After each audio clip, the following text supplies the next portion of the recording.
It lays the predicate and the foundation for the development of a weather satellite that will permit man to determine the world's cloud layer and ultimately to control the weather, and he who controls the weather will control the world. A reminder, we are governed. Our minds are molded. Our tastes are formed. Our ideas suggested, largely by men we have never heard of. That timeless quote is from Edward Bernays, and such programming is called perception management. More on that subject in a moment. Last weekend, while Canada and Siberia were going up in flames, Southern California was getting snow. What's wrong with this picture? From LA's KTLA Channel 5 News, spring snowstorm hits Southern California mountains. Those are mountains where I grew up, by the way, the San Gabriel Mountains. Snow in May never happened. Not while I lived there. From CNN, wildfires in Canada off to an exceptionally fast start. From the New York Times, Alberta wildfires forced tens of thousands in Canada to evacuate. How much of this do we see on matrix media mainstream disinformation while they're showing a scripted political theater and every drama they can drum up? They don't show us anything of what's happening around the world. From the UK Guardian, at least 21 dead as wildfires rage across the Ural Mountains and Siberia. That's the far north in Russia. Incinerating while Southern California gets snow. From LeMond.com, Russia, forest fires break out in Siberia amid heat wave. Also in Siberia while Southern California gets snow. You get the idea.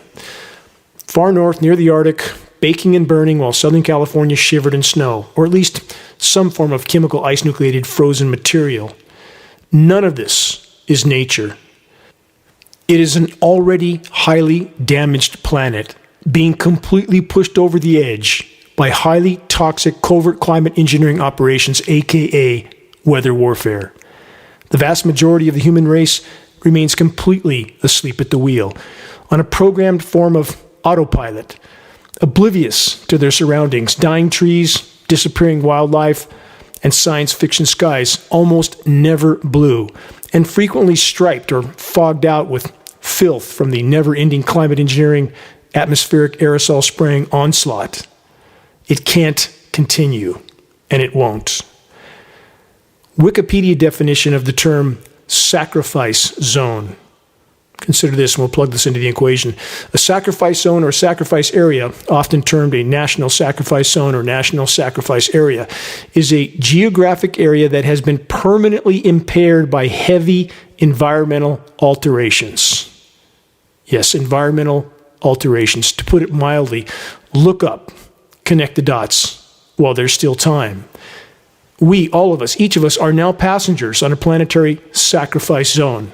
Hang on, because what has already taken place pales in comparison to what's coming. Even as we are circling the drain, matrix media scripted mass distraction rules the day. As the proverb goes, Nero fiddles while Rome burns. There are numerous interpretations for the term functional extinction. One is this, that if a species is on a trajectory that will, based on all available data, lead to its near-term collective demise, it can be said that such a species is functionally extinct. Such is the tale of the human race. No rogue asteroid needed, no nuclear annihilation, though that will soon likely be an additional factor in the equation. Destroying the planet's life support systems to keep the carbon fuel carnival going, while simultaneously playing God with the weather. Welcome to the asylum. You're listening to the weekly installment of Global Alert News, the end of the world as we know it broadcast, commercial-free, non-political, and covering the most dire and immediate threats we collectively face. This is Dane Wigington with Geoengineeringwatch.org, the largest and most visited website in the world on the subject of covert climate engineering operations. Moving on. Many bad news headlines in a moment, but first a quick weather warfare update. In the western U.S., we have again been subjected to weather and temperature whiplash by the climate engineering cabal.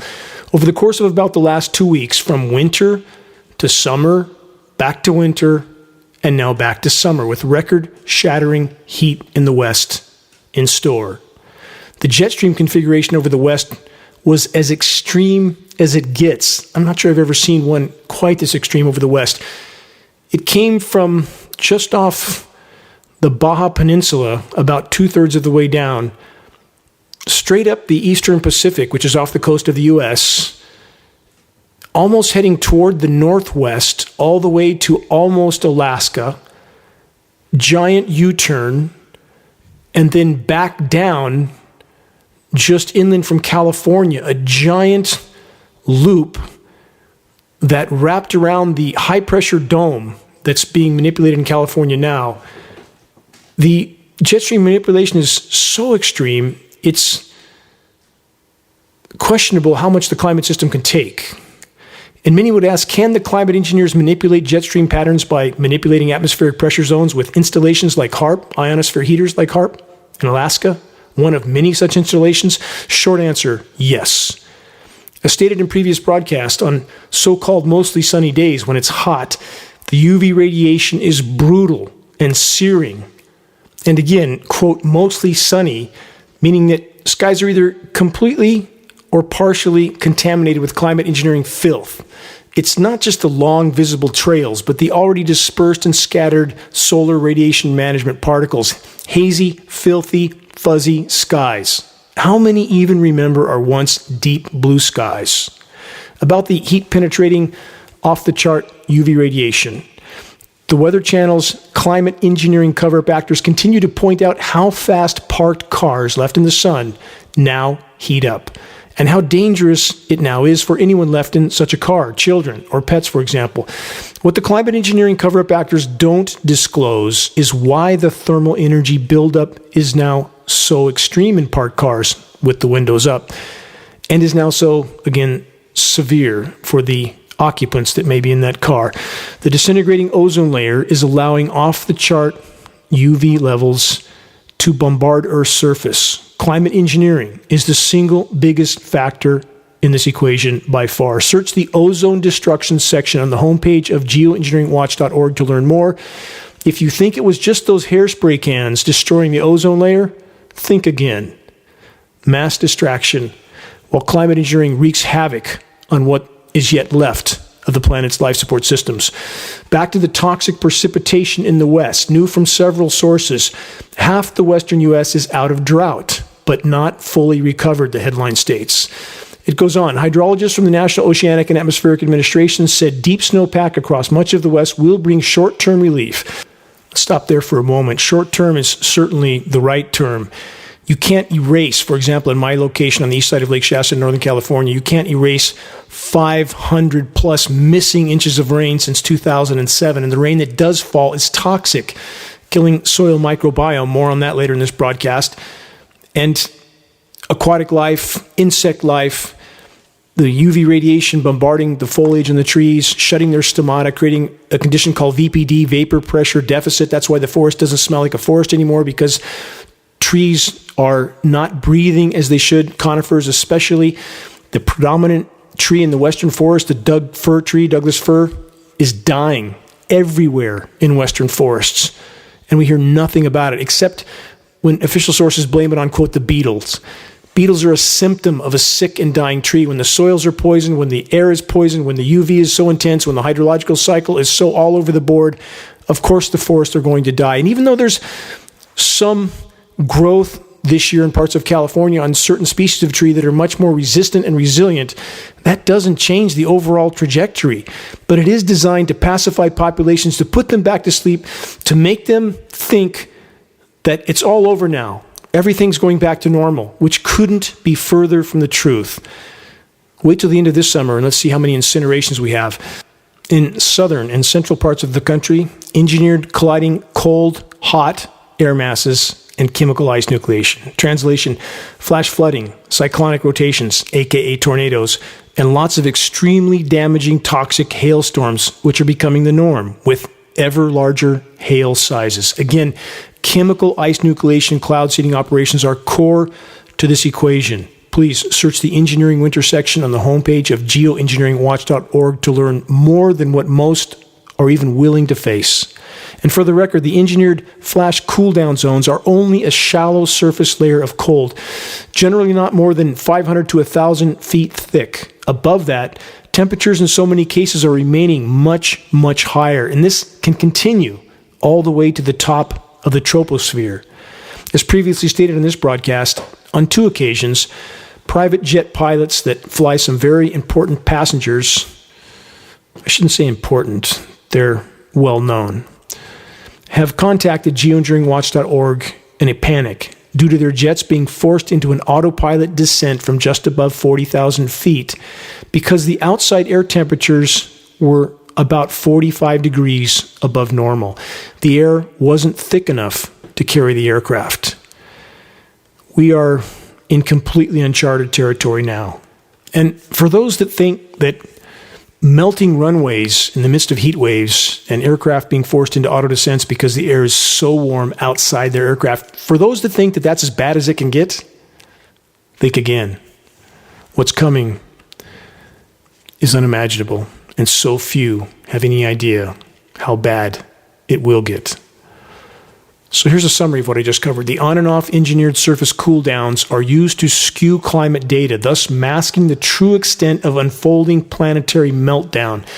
And the Matrix media sensationalized headlines, which covered all the engineered winter weather events in great depth and detail, are used to confuse and divide populations as to the true state of the climate, while the planet bakes and burns, all too often under an ionosphere heater-induced dome of high pressure.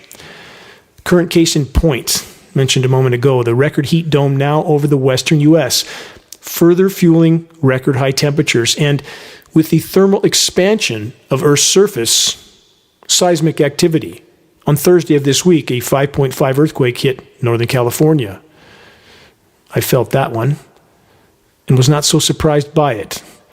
And about atmospheric heating and seismic activity, search atmospheric heating Japanese earthquake. Investigate, connect the puzzle pieces. MIT monitored and disclosed what they called extremely anomalous atmospheric heating for 3 days, directly above the Japanese earthquake epicenter. They can't explain it. I wonder why not. Another footnote, Tonga got hit this week as well with a 7.4 quake. They'll keep coming. Wait and see. Moving on. On that theme, next headline from multiple sources.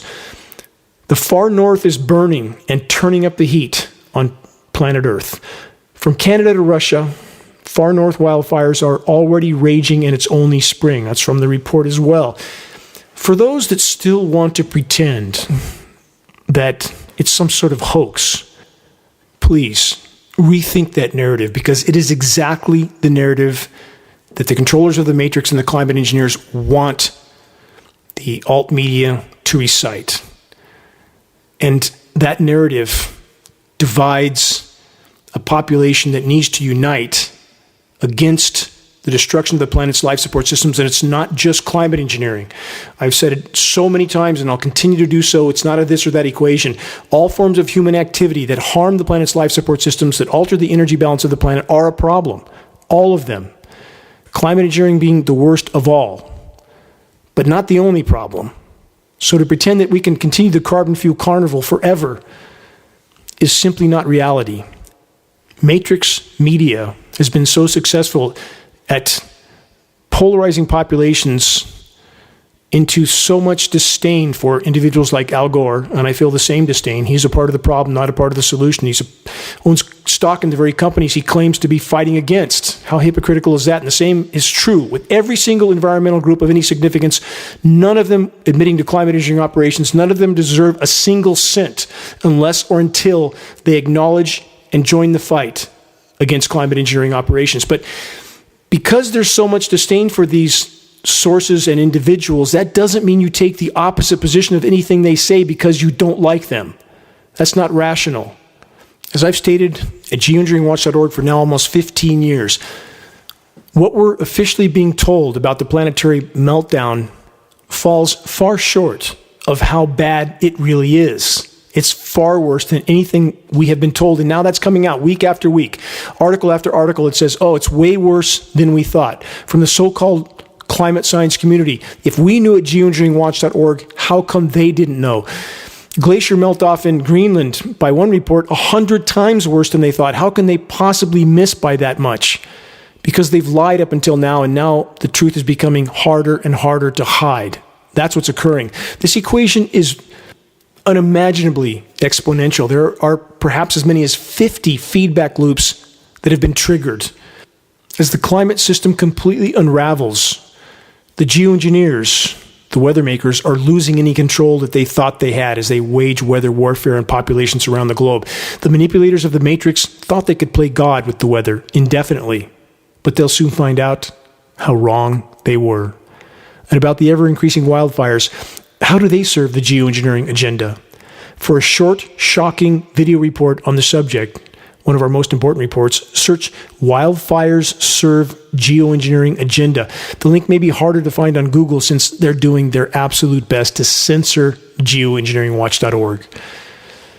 Consider this headline, and this relates to what I just covered, how wildfires serve the geoengineering agenda. This headline from the UK Guardian is titled, Black Summer Bushfires May Have Caused Rare Triple-Dip La Niña, Study Suggests. This is complete corroboration of what I've stated on this broadcast now for over 400 episodes, that the climate engineers can actually manipulate the ENSO patterns, which is the La Niña and El Nino patterns, and the massive smoke canopies that are created off of the unprecedented wildfires all over the globe are part of that equation. Again, that's covered in the video, Wildfires Serve Geoengineering Agenda. It's a way for them to produce what amounts to an artificial volcano. And they can temporarily cool certain regions. That affects upper level wind currents, that affects ocean currents, which in turn can affect La Niña and El Nino. High pressure heat domes do the same, affecting upper level wind currents, which affects ocean currents. Again, search and view Wildfires Serve Geoengineering Agenda. Share it with others. Help to wake the masses. That is our only goal at geoengineeringwatch.org, and always will be. How many are, even now, going about their lives as if their lives are going to continue as they have been? And how many are, even now, completely oblivious to the cascading collapse scenarios that are already unfolding and accelerating on countless fronts, ecological and societal, all over the world? Next, from the Cascade Institute, what is a global polycrisis? ? That's their headline. And how is it different from a systemic risk? ? Here's the Cascade Institute's definition. A global polycrisis occurs when crises in multiple global systems become casually entangled in ways that significantly degrade humanity's prospects. These interacting crises produce harms greater than the sum of those that the crises would have produced in isolation were their host systems not so deeply interconnected. Translation: cascading collapse, as I've covered so many times on this broadcast. Not coming, but rather already unfolding. Let's add this, new from Climate Action Australia, this headline. The Defense Department, speaking of the US DoD, is worried about climate change and also a huge carbon emitter. Stop there, about this headline. It's almost true. Here's the correction. The US Department of Defense isn't just a huge carbon emitter. For the record, the US DoD is the largest single source polluter on the planet. And that shocking fact doesn't even take the climate engineering global contamination catastrophe into account. Stop and think about all that for a moment. And while doing so, how many recall the Matrix Media U.S. military recruiting commercials of neck-deep propaganda that summed up their message by stating this, quote, "The U.S. military is a global force for good." What a simplistic, moronic statement of public programming. A global force for good? Question, good for what? Extracting resources from foreign nations? Good for who? The controllers of the Matrix? Yes, there's your answer, because in the long list of countries that the U.S. military mercenary force has invaded, occupied, and destabilized in order to secure resources for the empire, you won't find any of these countries that would call the U.S. military a global force for good. and about the willfully blind flag-waving pretend patriots, they continue to refuse to acknowledge that their own government and military is spraying our skies, and thus them and their children, with highly toxic elements under the guise of climate engineering operations that are, in reality, weather warfare and so much more. None of it benevolent. And by all this criticism, am I somehow condoning other militaries from other countries? Of course not. And those that think that I am, just because I condemn one, I must love the other, that's more programming, dichotomous this or that thinking that doesn't work in the real world. And if you don't believe your own government is neck deep in atmospheric spraying operations, doesn't matter. Denial won't change reality. Take the time to view the groundbreaking climate engineering documentary titled The Dimming on the homepage of geoengineeringwatch.org for free. Consider the data in that documentary, and then decide what your government is or isn't doing. Now consider this 2021 headline from the New York Post. The Pentagon said global warming is the greatest threat facing America. With that headline in mind, if you think the Matrix military isn't completely committed to climate engineering operations, you need to recheck your reality. Manipulation of the weather, aka weather warfare, is the crown jewel weapon of the military-industrial complex, a weapon with which they can and are bringing populations to their knees without those populations ever even knowing they're under assault. Think about it. And about the global pandemic of denial and delusion on so many levels, now let's consider the following. How does the term perception management apply to the insanity we see in our world that's now so pervasive? Perception management is a term originated by the U.S. military. The U.S. Department of Defense, the DoD, gives this definition, quote, actions to convey and or deny selected information and indicators to foreign audiences to influence their emotions, motives, and objective reasoning, as well as to intelligence systems and leaders at all levels, to influence official estimates, ultimately resulting in foreign behaviors and official actions favorable to the originator's objectives. They continue, in various ways, perception management combines truth projection, operations security cover, along with deception and or psychological operations. There's more. Perception is defined as the process by which individuals select, organize, and interpret the input from their senses to give meaning and order to the world around them, aka power structure programming. Although perception management operations are typically carried out within the international arena between governments and citizens, use of perception management techniques have become part of mainstream information management systems, aka matrix media, in many ways that do not concern military campaigns or government relations with citizenry. Businesses may even contract with other businesses to conduct perception management for them, or they may conduct in-house with their public relations staff. Translation: we, all of us, each of us, are detainees in the predator-parasite class planetary Truman Show experiment. Again, a term to remember: perception management, aka power structure programming. And what happens to those who challenge that? What happens to those that release information that the system doesn't want out? Let's ask Julian Assange. And what price has he paid? And how many so-called American patriots care at all about the fate of Julian Assange, who has sacrificed everything to try to tell the truth? Forgotten by most. Here's a headline from this week from VOA News. Australia urges U.S. to end pursuit of Julian Assange. Yet the U.S. government continues to aggressively pursue Julian Assange. Again, so much for the land of the free and the home of the brave. Total fallacy.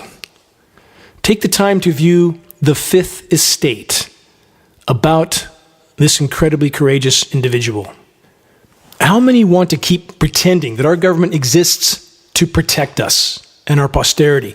How many want to pretend that so-called public protection agencies like the EPA and air quality boards exist to alert the public to dangerous conditions and not actually to hide the dangers from the public? How many are still pretending that the U.S. military exists to protect freedom and democracy, when in reality, they're a mercenary force for the empire used to invade, occupy, and subdue any and every country that possesses resources that the empire needs to sustain itself.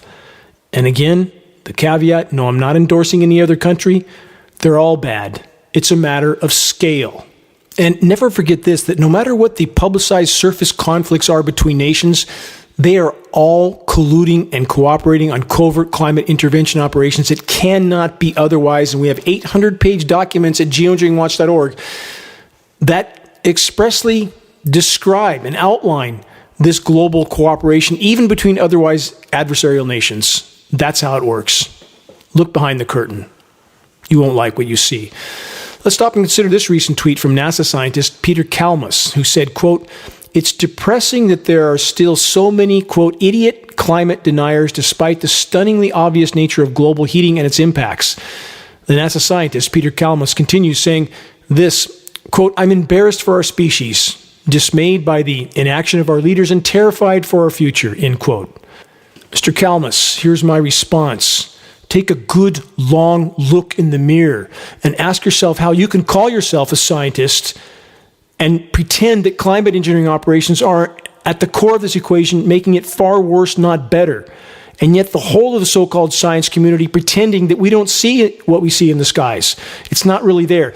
They're proposing it, jets spraying particles into the skies that, would look exactly like what we see with the same elements that are showing up in lab tests all over the globe, but we're not really seeing what we're seeing.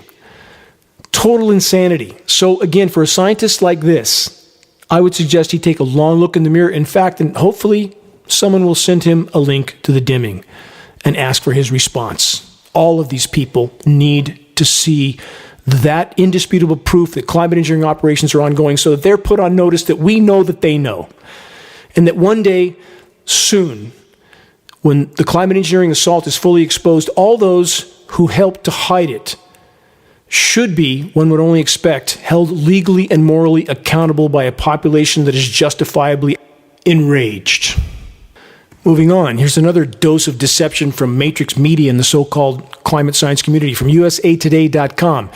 Here's the headline: "No, the UN is not using geoengineering and, quote, chemtrails to change climate." The report says a group of researchers surveyed 77 atmospheric chemists and geochemists to determine whether any evidence of chemical spraying from planes existed. The survey results published in Environmental Research Letters found that 76 of the 77 scientists surveyed said there is no evidence that, quote, chemtrails exist. They didn't ask them about geoengineering or solar radiation management or stratospheric aerosol injection or cloud albedo enhancement. They didn't ask them about the science terms. They use a made-up pseudo-term that is the instant marginalization term, and that's why we use the science terms at geoengineeringwatch.org. So let's carry this further. Immediately after this disinformation survey was done, geoengineeringwatch.org conducted our own survey with the help of our legal team of 1,500 scientists that included the 77 that took the survey cited by USA Today. What were the results of our survey?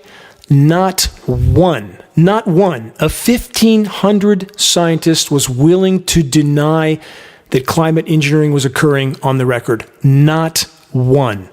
And again, our survey included the 77 scientists that said chemtrails don't exist. But they weren't asked a question about the science terms for what's happening in our skies. It's all semantics. Look through the smoke and mirrors. From the Matrix Media climate engineering cover-up agency AccuWeather.com, this: more than a foot of rain could create life-threatening flooding in Texas. It's a lot happening in Texas, from the borders to the skies. Question: are such events being orchestrated by the same core of control? You decide. And while doing so, consider and remember that the climate engineers control the spigot. Where it will rain, how much, how toxic, not opinion. Historical record. Project Popeye, controlling rain in Vietnam almost 60 years ago, a glaring example. How far has this technology come since then? The AccuWeather report continues with this: a stalled storm in Texas. That's exactly what climate engineering does, controlling atmospheric pressure zones. They can stall a storm in place. Consider Hurricane Harvey, that the so-called forecasters, aka the scheduled weather script readers, knew 7 days in advance that Hurricane Harvey would go where it did and sit there and spin for days, dumping 50 inches of rain on Texas. How do they know? Because that was the scheduled weather, and they can hold those storms in place with frequency transmissions, and we recorded that in the case of the hurricanes. Please search geoengineeringwatch.org hurricanes and look at what we recorded, the actual interaction between these transmissions and the storms. It is undeniable proof. So back to Texas, when this, quote, stalled storm is set to lead days of excessively wet weather for millions in the state, AccuWeather meteorologists continue to emphasize that the rounds of rain and severe thunderstorms could create very dangerous situations through the weekend. If you think this is nature, I'm asking you to do objective research and rethink what you thought. And about the storms in the southern and central U.S., let's not forget the potential for extreme, dangerous, and damaging hailstorms, a hallmark of chemical ice nucleation cloud seeding operations. Again, search the engineering winter section at geoengineeringwatch.org for indisputable data on that subject. For the record, one named element for such cloud seeding operations are polymer microfibers. Climate engineering patents names them. With that in mind, this new report from the New York Upstate.com. From the report, a new study on mice has shown that plastic in its smallest form can cross the blood-brain barrier. The report says in the brain, plastic particles could increase the risk of inflammation, neurological disorders, or even neurodegenerative diseases such as Alzheimer's or Parkinson's. This is a statement from one of the lead researchers of the study. They continue, nanoplastics are typically defined as being less than 0.001 millimeters, about 120 times smaller than the width of a human hair. Nanoparticles used in climate engineering patents, far smaller still. In fact, you can fit as many as 100,000 across the width of a human hair, which makes them exponentially more dangerous still. This report then says, quote, microplastic contamination may also lead to short-term cognitive impairment and neurotoxicity, among other brain-related issues, according to the researchers. And now we know from peer-reviewed study that this polymer nanoparticle pollution is everywhere on planet Earth, from the bottom of the deepest trench in the ocean to North Pole, South Pole, Mount Everest, and everywhere in between. And I fully realize that there is an incalculable amount of plastic pollution deteriorating in the environment, but when we're talking about a completely ubiquitous contamination of the entire planet with particles that are very uniform in size, that match climate engineering patents exactly, and when we can look up and see what's happening in our skies, how can people not connect the dots? And then I hear so often, they wouldn't do this to themselves. Yes, they would. Yes, they have. Consider the 2,400 nuclear bomb detonations on planet Earth that have contaminated absolutely everything, including they. And they are those at the top, by the way, those that print the money. They're the ones that own militaries and thus own countries. And again, for those people that rely on their fortifying their denial by telling themselves that they wouldn't do this to themselves, again, they already have. Fukushima is another example. Full-blown nuclear meltdown. 3 China syndrome scenarios, no technology to fix it, no end in sight, and they're building 60 more nuke plants now, and there's 440 online, all of which are going to melt down as societal collapse continues. Ionizing radiation will fill the atmosphere, stripping it away. Lifeless ball of rock. If we don't change course completely, we are done. You can quote me on that. And about that plastic, let's consider this headline. This is from a USA Today report previously published in this broadcast. Here it is. You're eating about a credit card's worth of plastic every week. Problem is, you're not just eating it, you're breathing it. The USA Today report continues by saying you're eating, swallowing, and or breathing. They do admit to that, at least there. About 2,000 tiny pieces of plastic each week, a new study suggests, and that's a gross underestimate. In fact, we know from peer-reviewed study that nanoparticles are so inconceivably small that peer-reviewed study now says we may be inhaling as many as 20 million nanoparticles in every breath. Try to even conceptualize that. You can't. If you go outside on a very dark night after heavy spraying and hazy air, brightest light you can shine into the sky and look up through that beam, you won't believe what you see. It looks like you're in a blizzard. And the study says that this amounts to a credit card each week that you're ingesting and or inhaling. It's a wonder we're walking and talking, isn't it? And now let's add aluminum, barium, strontium, graphene, and all the industrialized pollution that's floating around. We have completely trashed this planet in the geologic blink of an eye. Let's get back to the high-pressure heat dome that the weather makers have scheduled for the western U.S. for the Mother's Day weekend. From ABC News, first heat wave of 2023 to bring record-breaking heat over Mother's Day weekend. From the report, multiple days of 90-degree heat are unprecedented for May. There have been days in May where the temperatures hit 90 degrees, but 3 or 4 days in a row of it is unheard of. Overnight lows will also remain well above normal. Low temperatures will only fall into the 60s on Sunday and Monday morning. They're talking about along the northern U.S. west coast. When the nighttime lows don't cool down, that is a massive red flag harbinger of greenhouse gases being trapped in the atmosphere. And it's not just greenhouse gases, it's not just CO2, it's also methane, nitrous oxide, but it's also climate engineering elements that block some of the daytime heating while trapping that heat at night. There's nothing benevolent about climate engineering, nothing. It is malevolent from top to bottom. From the Washington Post, parts of U.S. and Canada brace for a potentially historic heat wave. And from the report, listen carefully to this excerpt. Quote, a zone of high pressure, also called a heat dome, is set to expand and become very intense this weekend. This is the scheduled ionosphere heater-induced atmospheric high-pressure heat dome. If you don't believe this technology exists, you have not done your research. Search ionosphere heater and what they can do. They are a weapon of mass destruction, and this is the kind of destruction they can cause.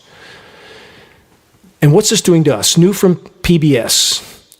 Too hot and humid to live. Extreme wet bulb events are on the rise. They are skyrocketing, and it's going to accelerate rapidly. As climate change continues warming, this is from the PBS report, a new and invisible killer is emerging: extreme wet bulb temperatures.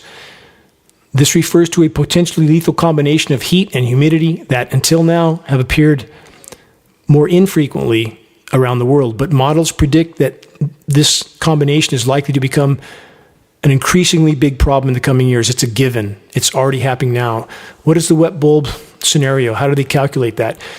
If you cover the bulb on a thermometer with a wet cloth and you blow wind across that wet cloth, the endothermic effect, the evaporative effect, will lower the temperature reading. And at the point where there's enough humidity in the air or too much humidity in the air, where that combination of factors, the wet cloth over the bulb, no longer lowers that temperature, that's the wet bulb effect. And again, it refers to a combination of heat and humidity in which sweat produced by the human body to cool itself no longer evaporates, and thus the cooling does not occur. And it's already begun in numerous locations around the world, in countries that don't have the world's largest military to chemically cool cloud moisture over populations, not for their own good, but to keep them divided and confused in regard to the true severity of unfolding planetary meltdown being further fueled overall by climate intervention operations, chemically cooling them to fortify their normalcy bias, to fuel their denial of what's coming. You're listening to the weekly installment of Global Alert News, the Bad News Broadcast, installment number 405, May 13th, 2023. This is Dane Wigington, your host. Global Alert News is brought to you by Geoengineeringwatch.org, the largest and most visited website in the world on the subject of climate intervention operations, known as geoengineering. The commercial-free, non-political Global Alert News Hour is now broadcast on 22 AM and FM stations throughout the country. All recent recordings of this broadcast can be found on the homepage of Geoengineeringwatch.org under the Recent column. Geoengineering Watch wishes to express our deepest gratitude to those that have helped us to expand our reach and thus our voice in this desperate last-hour effort to sound the alarm. If you're on our email list, please put us on your email contact book so that our mailouts don't go to the spam file. Please help us to share the groundbreaking documentary, The Dimming, which fully exposes the climate engineering atrocities, now with over 1.5 million views on YouTube. The best way to share is by circulating the direct link to The Dimming by email directly from the homepage of geoengineeringwatch.org. Sharing directly helps us to overcome social media censorship. When viewing our YouTube of The Dimming or Global Alert News or any other Geoengineering Watch video on YouTube, please subscribe, share, and comment, all of which helps us to circulate critically important data to a much wider audience. Geoengineering Watch awareness-raising materials can be found on our homepage. Our only goal, to provide activists what they need to move this fight forward. There's very high-quality printed materials with shocking images. A picture's worth 1,000 words, as the proverb goes. We now have Geoengineering Watch hoodies and shirts, both with very high-quality 4-color images on both sides. The images of a military tanker descending down over the planet and spraying. A dimming sun is in the background with this caption, "Stop Climate Engineering. Investigate."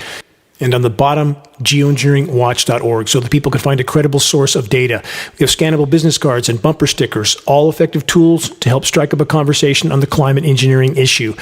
We must wake the masses. That's the bottom line. The only way forward in this fight is to reach a critical mass of awareness. If we can do that, so many wheels in this battle will turn on their own as people in every aspect of society realize they are fighting for their own lives, including military personnel, private defense contractors, and their families. If you're willing to share a picture of yourself with a Geoengineering Watch shirt, perhaps at a gym, farmer's market, or busy street downtown, please send us your photo so that we can post it as part of our activist compilation, which is now part of our materials page. The images encourage others to make their voices heard in this all-important battle to sound the alarm. For specific details on how you can help to make your voice heard and move this fight forward, please check the activist suggestions link on the homepage of geoengineeringwatch.org. Moving on. California rain, from drought to deluge, a story that's playing out in many locations around the globe. And drought deluge scenarios are the hallmark of climate intervention operations. How many choose to blindly believe that just because the climate engineers finally allowed a few months of toxic precipitation to fall in the once golden state, that the forests, the soils, the insects, the birds, the bats, the bears will all come bounding back to life? No, you can't just erase what's been done, and especially not with toxic precipitation that whiplashes in and out of record heat and record UV. Soils are sterile in so many ways now. Things simply don't grow. And we get letters from all over the world, from gardeners, farmers, that are having immense trouble growing anything, and it's getting worse. New from Scientific American, heat waves fueled by climate change topple records around the globe. High temperature records have been set from Portugal to Thailand as heat waves fueled by climate change have arrived early this spring. Unbelievable heat in so many countries, and so many Americans are completely oblivious because their massive military has kept U.S. populations temporarily and toxically cooled down by the chemical ice nucleation cloud seeding operations. But that can't last. It won't last. And around the rest of the world, from this report, many regions are suffering from persistent drought conditions which are worsened by extreme heat. The droughts have taken a toll on agricultural yields, including wheat and barley crops. It highlights the cascading impacts that heat waves in combination with other hazards can have on the economy, livelihoods, and health. If we continue on this trajectory, we won't be here much longer. That's a statistical mathematical fact. And what is this report not alluding to? The toxic elements in the rain that are sterilizing soil microbiome, destroying the ozone layer, releasing massive UV radiation, which is also killing crops. So many factors not mentioned. Next headline from multiple sources. U.S. Northeast blanketed with massive smoke plume from Canadian wildfires. A plume of smoke from Canadian wildfires will persist over the region and dim the sunshine. That term, again, that is the stated purpose of solar radiation management operations. And back to what I mentioned earlier in this broadcast, wildfires serve geoengineering agenda, and that's how they serve it. They help them to add to the atmospheric particulate loading to block the sun temporarily and incredibly destructively. But those in power don't care. They never have. They do not consider the consequences of their actions, even to themselves. And this is from psychoanalysis of those in power. They are not sane. Remember that. Next, from the Moscow Times, deadly forest fires engulf central and eastern Russia. Again, while it's snowing in Southern California, or was until only a week ago. And about the fires in Russia, Siberia, again, in spite of the publicized conflict between nations, they are all colluding and cooperating on climate engineering behind the scenes. It cannot be otherwise. And thus, each country likely sacrificing percentages of their forests to participate in the attempt to mask the meltdown of the planet, specifically the meltdown of the Arctic. I'll get to that in a moment. That's why the northern latitude forests are likely being sacrificed at this point to migrate the smoke over the polar regions. The Coriolis effect of the planet does that. The spinning of the Earth spins the smoke canopy often toward the polar region. We are in very, very uncharted territory at this point. I'll get to more on that in a moment. Back to climate engineering fallout, the air we breathe, the water we drink, and the food we consume. Climate engineering nanoparticles are providing atmospheric platforms for an inconceivable amount of fungal proliferation to occur. With that in mind, this next headline, a follow-up to what I reported on last week's broadcast. This one from Exeter University. Here's the headline: Devastating fungal infections wiping out crops and threatening global food security, experts warn. Scientists have warned of the devastating impact of fungal disease in crops despite widespread use of antifungals. Not that those are good for us, they're horrific. They continue, we're already seeing massive crop losses due to fungal infection. It's a perfect storm, they say, which is causing fungal infections to spread rapidly. Next, more on this equation. Microplastics found in Arctic algae are bad news for the rest of the food chain. Summary, the planetary contamination is completely ubiquitous, and it's not just industrialized pollution. Climate engineering, the intentional dispersion of these elements into the atmosphere all over the globe, is a huge part of this equation that's not being acknowledged by any official source or any of the community of so-called climate science experts that we're taught and trained to believe blindly. That trend must change soon, or we have no chance. New from Scientific American. Some crabs are losing their sense of smell as oceans acidify. Yes, the oceans are acidifying radically because climate intervention operations dropping ocean fertilizing elements to create algae blooms to suck up CO2 has acidified the oceans with a downstream cascading collapse of many ecosystems there. Commercially viable Dungeness crabs are losing their sense of smell as the ocean absorb more carbon dioxide and become more acidic. Planets imploding, Canfield Ocean coming. From resilience.org, this, very important. Little things mean a lot. The world's microbiome is under threat. Among the most visible species threatened with extinction are leopards, tigers, elephants, orangutans, gorillas, rhinoceroses. But a loss of even greater consequence is the millions of species we cannot see. The microbiome of Earth, which is essential to the life of plants and animals worldwide. As the sixth great mass extinction on planet Earth proceeds and accelerates, we must consider the loss of these tiny creatures on which all life depends. Next, an update on the near-term extinction level scenario known as the clouds tipping point.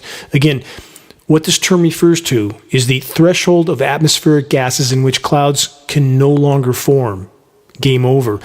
The cloud's tipping point is believed to be in the range of 1,200 ppm, parts per million, of CO2 equivalent. We were officially told that atmospheric CO2 is currently about 425 ppm, though actual counts are likely considerably higher.